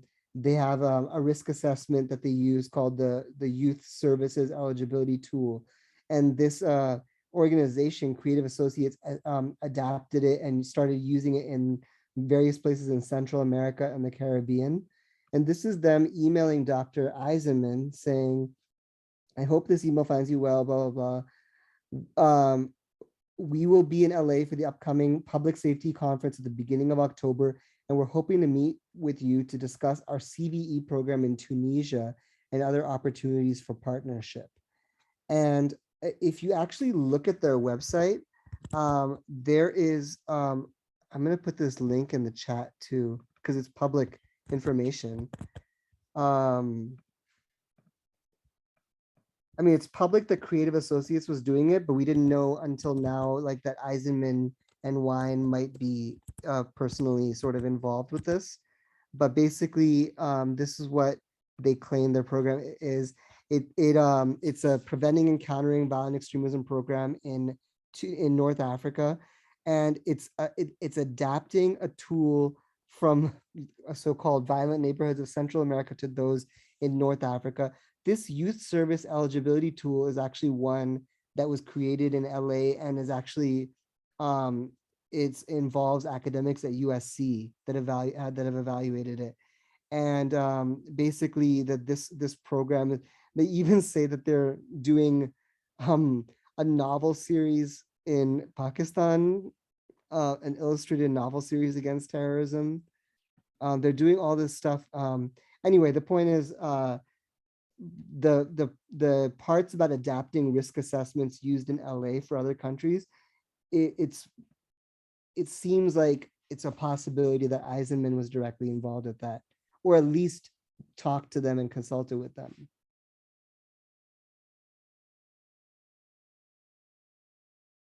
Oh, and then the last thing is that the batch of emails that we got also shows, I'm just going to zoom through, I'm not going to even look at individual ones, but it shows a huge number it shows a lot of information about Australia's CVE program, because Jumana Silyan Saba, who is like the CVE main person in LA for a while. She's still very high up in the city of LA at the Civil and Human Rights branch. She was sending this to Eisenman and Wine for their sort of like, being able to be inspired by what Australia does. So this all is a manual for the way that CVE works in Australia. And it's a program they call Radar. And it shows the way that this actually looks like PATHE. Community referrals, law enforcement referrals, then it basically goes to these assessment teams that decide about the suitability for intervention. And then they fill out these different types of information about the referral. And then they actually score it in a similar way to Operation Laser, where they like assign points based on different things. So here is they tally up the different numbers of points in Australia. And the reason that we're kind of going quickly through this is because this is fortunately and unfortunately not something we can immediately act on in LA. But it's really good to know the way that these programs are really international. Oh, wow, Mamta, thank you for doing research into creative associates. Wow. Oh, I didn't know that about Saba, that she was with MPAC. And she was honored by LAPD counterterrorism. This was at the Hollywood Chinese Man Theater back in 2012, and where she was honored. I think Nadia was there, and she called loudly. She started calling LAPD terrorists. Wow. The grant also shows a manual for the way that CVE programs work in several cities of Canada, and it includes, involving, I don't know if I'm going to pronounce this right, but Anishinaabe police as well. So it's definitely targeting, Native youth in different parts of Canada. But that's, I'm going to stop because we need to make enough time for our convo about the ADL memo as well. But Matios and Nia, are there any other things you wanted to add to that section? No, I think we covered most of it, and we'll be digging through the public records as well through in our working group. So folks would want to either take a look at the PRAs, or would want to come together as we're like kind of building that collective analysis or doing that research. We'll be doing that during our working group as well. Thanks, Nee. And so, yeah, like Akil was saying, that Celine's going to talk to us about the ADL and the recently leaked memo.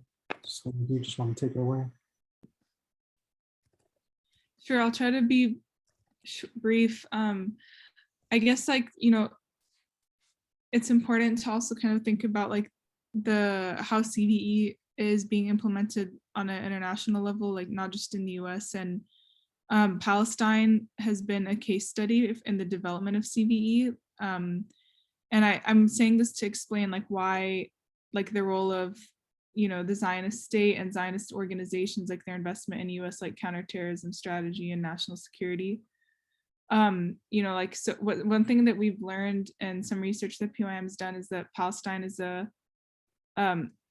was a foundational driver in the creation of CVE, but it was a primary case study that informed like CVE pseudoscience. And because Zionist intelligence collaborated with US terrorism scholars to study Al-Khalil or Hebron as a research site, to publish propaganda attempting to understand quote unquote radicalization and individualized proclivities towards violence. And these studies basically criminalized the poverty of those living in Hebron without ever acknowledging, of course, the colonial conditions that create that poverty.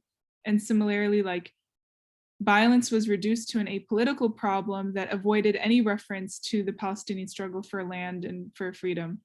So they relied on the erasure of like, narratives and realities of like displacement of Palestinians, colonization, land theft, the harsh living conditions. And so they would say that youth recruitment to political organizations was framed as a danger, was framed as radicalization. But what it actually is that youth recruitment to political organizations was the way that was a form of well-being for youth and the community at large. It was their way to reject Zionism and colonial violence and to defend themselves. So from these case studies, like there's a lot of these case studies where the US went to study Hebron was, or collaborated with science intelligence to study Hebron and develop these radicalization theories is part of the origins of CVE and, and a part of the war on terror. And Israel, like, after 9/11 declared itself a forerunner of the war on terror. So like I'm saying this to kind of share why organizations like the Anti-Defamation League, why Zionist organizations like the Simon Wiesenthal Center and Museum of Tolerance are foundational partners in US counterterror strategy or like in national security programs, why they're playing a role in the development of CVE and the implementation of CVE. And we actually, POM and Stop LAPD Spying wrote a piece on, which is on our Stop LAPD Spying's website. We wrote this for Cage in the UK. They published a report called the Terror Trap Report, and we put our section on the website. Folks want to read more about it, but basically Zionist organizations like the ADL have been heavily involved in CVE and domestic terrorism strategy. And they were present at the 2015 White House Summit on Countering Violent Extremism. They've been an official partner in CVE programs, including in LA, Houston, Boston, and Colorado. And of course, as we've shared on webinars here before, the Simon Wiesenthal Center accepted a Preventing Violent Extremism grant from the state of California in 2018, and they accepted their own Targeted Violence and Terrorism Prevention grant from the Department of Homeland Security in 2020. And recently there was an internal memo from the ADL that was leaked. This memo basically kind of details internal considerations that the ADL was discussing around their deadly exchange programs, where they're sending police delegations to train with Israeli occupation forces. And it was clear that they were like feeling pressure from calls to defund the police, George Floyd uprisings, pressure from the deadly exchange campaigns, and they actually considered pausing their police delegations to Israel, not because they actually care in any way, not because they're anti-racist in any way. They just wanted to co-opt and evade criticism from anti-racist movements. They wanted to try to appear progressive, and for them it was only about the optics. So they were mainly concerned that their US-Israel police exchange trips would make them look bad against, the widespread protests against policing, and that's the only reason they ever considered suspending them.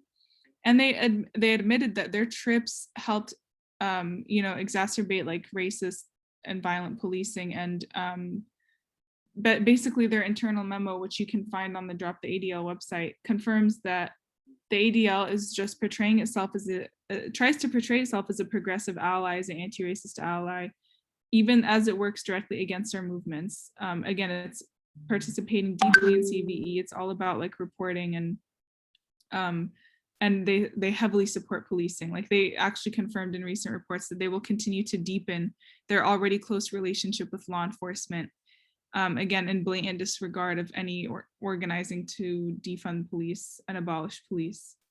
And however, like the fact that they did pause their police exchange programs only tells us that like, our organizing got in their way, that pressured them. But they're still, like, even beyond the police exchanges, they maintain these ties with the Department of Homeland Security, with the DOJ, with law enforcement on local, state, federal level. And they're, they also are continuing to pursue, domestic terrorism strategy. Like they're pursuing CVE under the guise of fighting white nationalism. They have also emerged as like a really major force in like gutting K through 12 ethnic studies education across the US. Them and the Simon Wiesenthal Center actually like really spearheaded the assault on ethnic studies, the assault on teaching Palestine within ethnic studies, which turned into an all-out assault against ethnic studies in its entirety. And they even advocated for a ban on teaching race. The ADL advocated a ban on teaching race in ways that could be deemed political. So, they're opposing critical race theory, they're opposing ethnic studies. They declared that teaching Palestinian experience would be anti-Semitic. They're demanding that schools conflate criticism of Israel with anti-Semitism. So, as they're doubling down on their policing, their militarization programs, as they continue their attacks on anti-racist education, as they continue to support countering violent extremism, what we have to do is really make sure to push them out of any spaces that they're in. They have contracts with school districts, they give trainings, they do anti-bias trainings, not anti-racism trainings, they do anti-bias trainings where they individualize hate and they individualize racism, and they don't talk about anything relating to power, or they never talk about anything relating to capitalism or colonialism or anything like that. We have to really make sure that we're organizing to like sever our relationship, any community institutions, school district, whatever, any relationships with the ADL should be reconsidered and terminated. And we have to organize, we need to reject the ADL, organize to end their partnerships, organize to end their contracts with our schools and community institutions. And I want to say that another important note about this memo that was leaked is that it was written by George Salim, who is the former director of the DHS's Office of Community Partnerships. So he was one of the architects of countering violent extremism under the Obama administration. And he works for the Anti-Defamation League now. And he actually met with Biden in December of 2020, encouraging Biden to adopt and expand frameworks of domestic terrorism and increase federal counterterrorism funding to local law enforcement. So basically to expand CVE and, you know, so, and that also led to the expansion of the domestic terrorism framework, the expansion of countering violent extremism with the Biden administration. And another piece that like we should really like understand is that what's even more insidious is that the ADL falsely claims to be a civil rights organization. And this is something that we really have to work to delegitimize.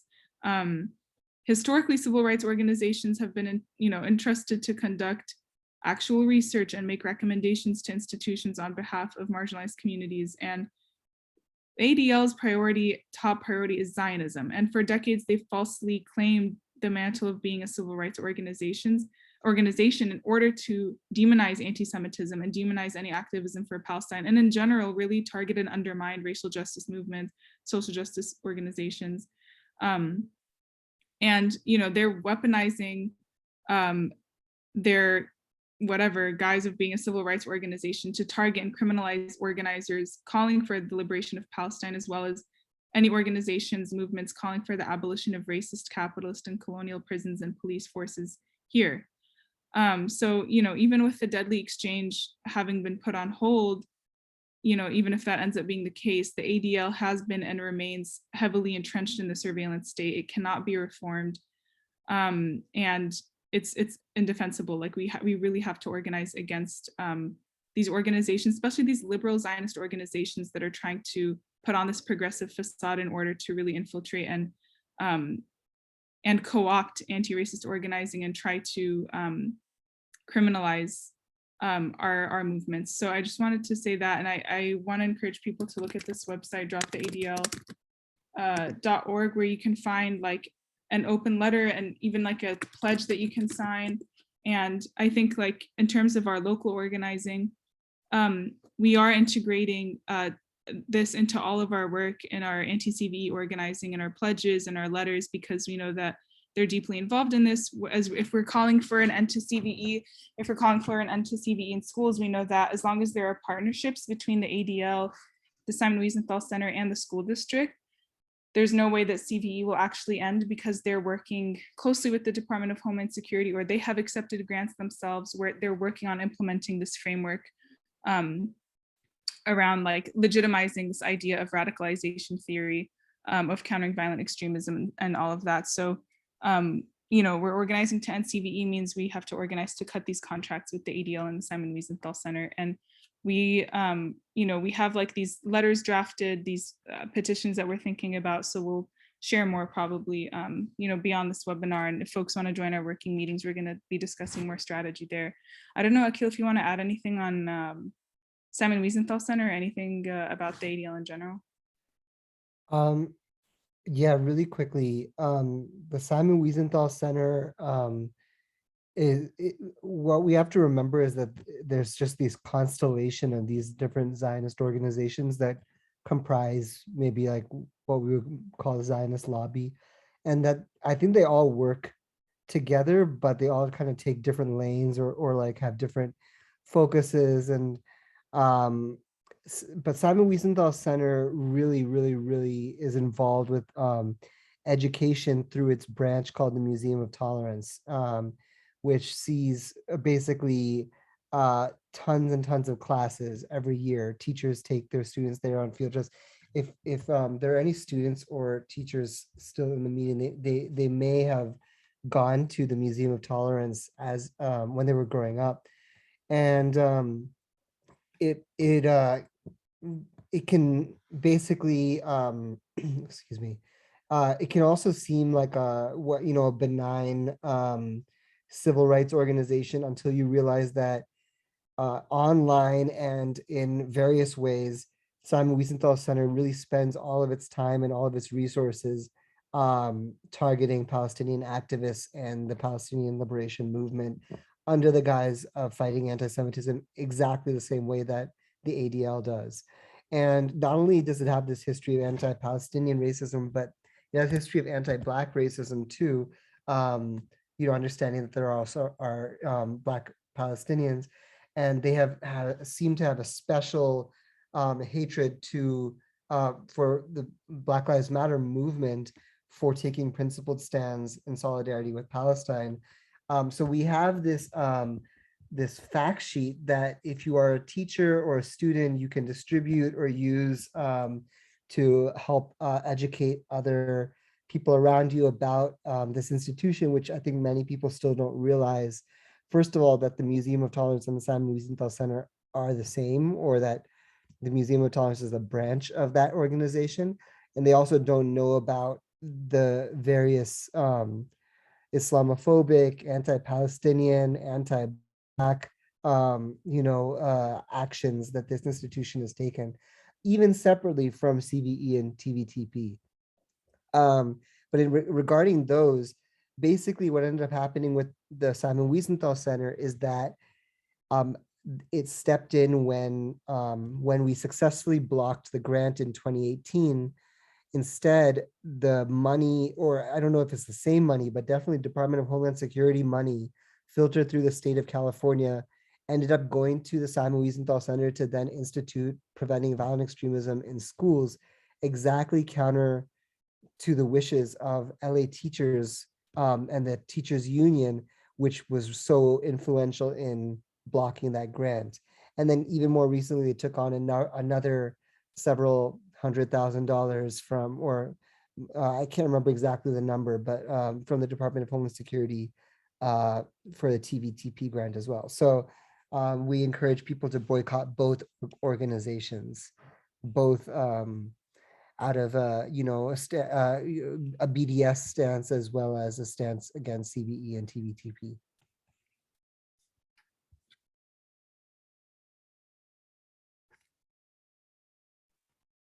Thank you so much, Akil and Celine. And yeah, if folks want to plug in with any of that, if you want to go over those PRAs with us, if you'd like to learn more about the different facets of this fight, email us at stoplapdspying@gmail.com and plug into our work group meeting next week, April 20th at 6 o'clock. And at this point, I want to open it up to any questions, but also any announcements about the upcoming week. If we need folks anywhere.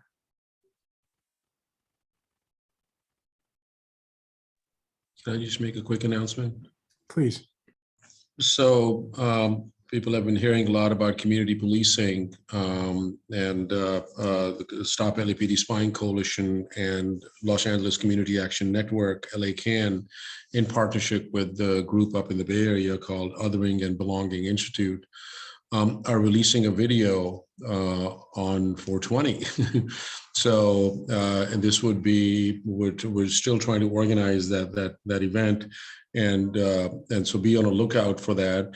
Basically, what the video highlights is that when the whole language of community policing is very much guided, and it is about counterinsurgency. It's about how communities are constantly, as an occupying army, controls local communities and in different ways, and how it just recruits local leaders from the clergy and other places as well. So please join us. This is a big fight. This is also around the community safety partnership programs, which are a community policing program. And this is now the current iteration of policing that they're very actively using. And the second quick announcement is that next Tuesday, a week from today, which would be April 19th. Please join us at 6 o'clock for our third Tuesday webinar, and this is going to be a continuation of our collective learning of Section 5 of automating banishment in the surveillance and policing of looted land. So, and the Section 5 is racial terror and white wealth in South Central. It talks about South Central Los Angeles, and our very own brilliant moderator Matios is going to be facilitating that conversation. So just wanted to say that. So look out for it on a Zoom. Thanks, Hamid. Yes, folks, looking forward to that conversation. It's going to be great. Please join us. Anybody else have anything to announce? Yeah, just really quickly, I'm going to share screen real quick, but I know that that was a lot of dates, and sometimes it's a little bit hard to figure out or like to stay plugged in. So if folks would ever want or are interested and have some free time and would want to join one of our meetings, you can go to our meetings at the stoplapdspying.org/calendar, and you'll also find links to our events and like different ways of plugging in, and it'll have the Zoom link as well if you click on some of the information. But folks can find that on the website, and they will be alerted to different events that we'll be having. Awesome. Yes, and thank you, Nee, for keeping that tool up to date. I'm sure it gets a lot of people over to us. And cool. And I think that's all we've got, folks. We appreciate you taking the time to join us. We look forward to seeing you soon. Please stay plugged into the fight. Bye, everybody. Good night. Night, thanks.